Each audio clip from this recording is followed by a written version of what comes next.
After her teachings, Alex dove right in, watching the St. Louis County Council meetings.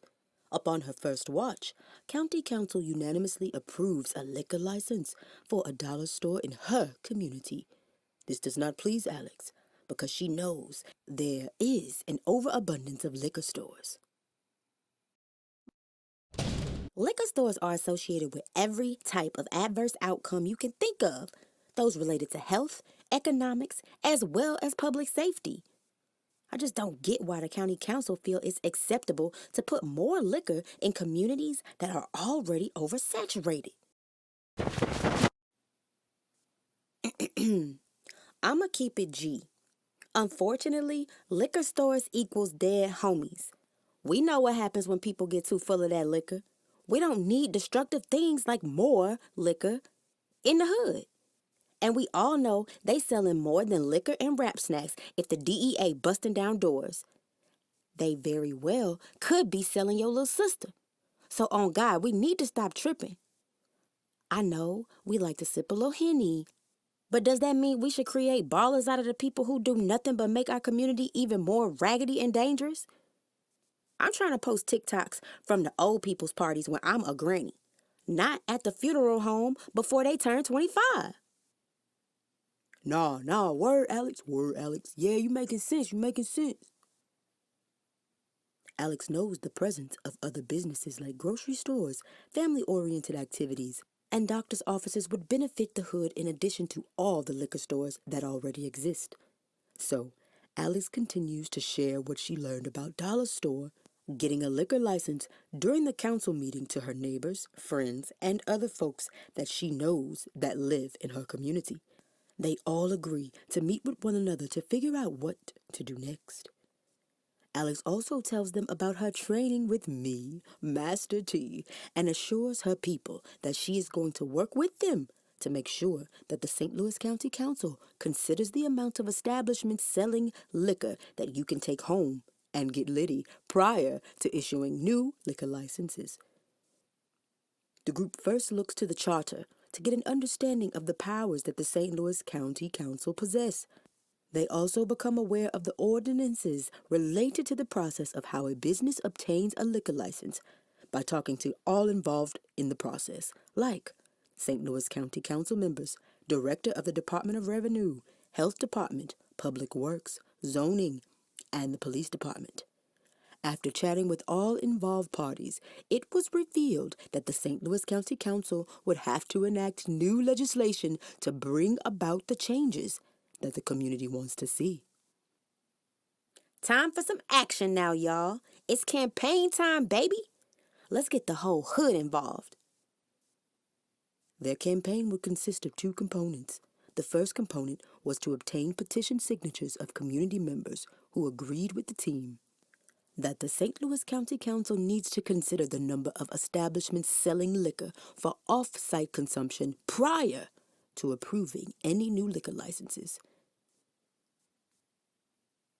Tina and Rashad, I'm going to make y'all head of the petition signature operation. We need in-person stations and a virtual one for residents in the hood. Okay, everyone, each week throughout the summer, we gonna all pop up and express ourselves respectfully.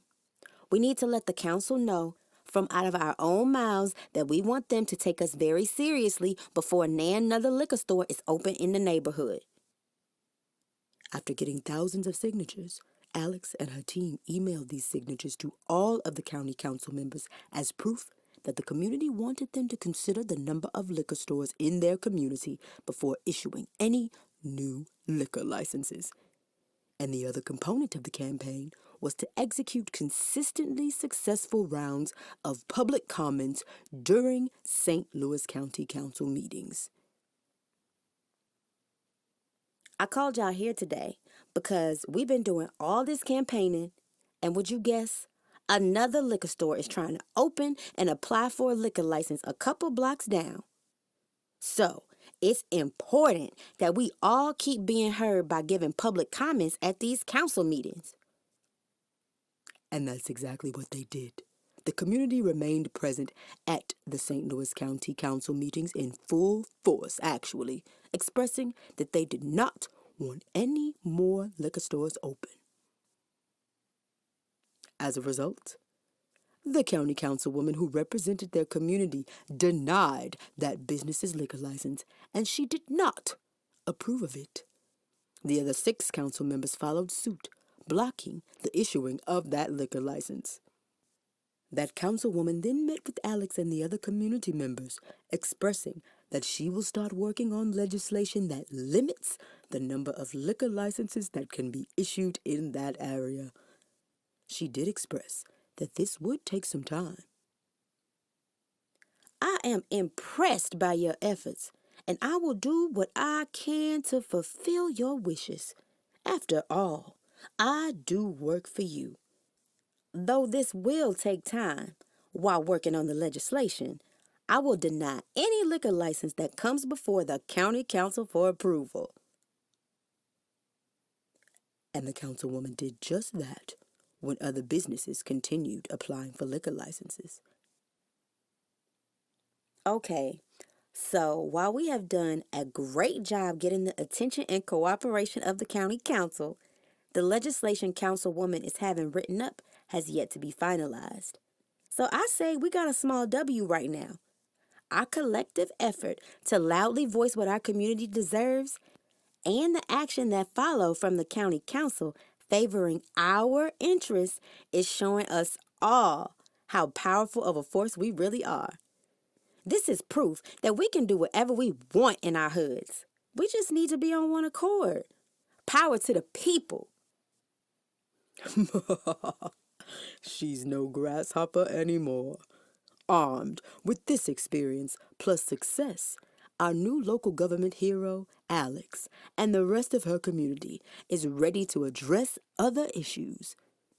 With there unfortunately being so many, the question is, what should they work on next?